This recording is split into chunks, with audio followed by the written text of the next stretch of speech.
Vice-président.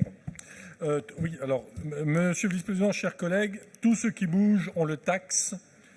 Ce qui ne bouge encore, on le réglemente. Ce qui ne bouge plus, on le subventionne.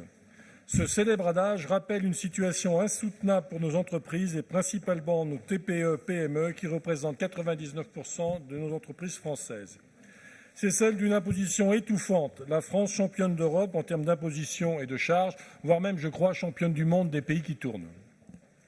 Dans ces conditions, le système des subventions, qui n'est autre qu'une redistribution d'une partie des recettes issues des impôts et des taxes payées par nos entrepreneurs, paraît absurde.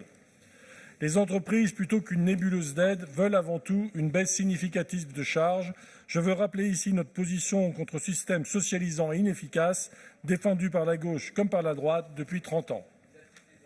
Ce système étant ce qu'il est, et dans cette période de disette budgétaire, nous demandons concrètement que les aides aux entreprises ne soient plus distribuées sous la forme de subventions, mais plutôt sous la forme de prêts, qui permettraient de compenser le désengagement des banques au profit de l'économie réelle et de réinjecter ces sommes alléguées auprès des autres entreprises de notre région.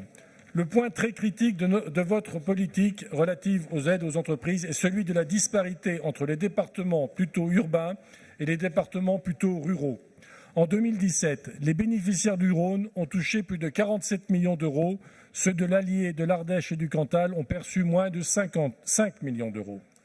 Alors que la désertification de nos villages est un fait majeur impactant l'économie locale, nos traditions et l'identité de nos territoires, vous semblez oublier que les initiatives entrepreneuriales, si elles étaient soutenues davantage, seraient un facteur d'ancrage et de développement de nos campagnes.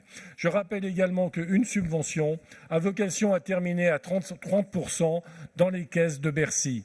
Et nous avions, avec le président à l'agence économique, évoqué d'autres possibilités d'aide, notamment le financement des brevets, qui aurait le mérite d'éviter la situation que je viens de décrire. Très bien, merci Monsieur Dessiès. Je m'aperçois que j'ai manqué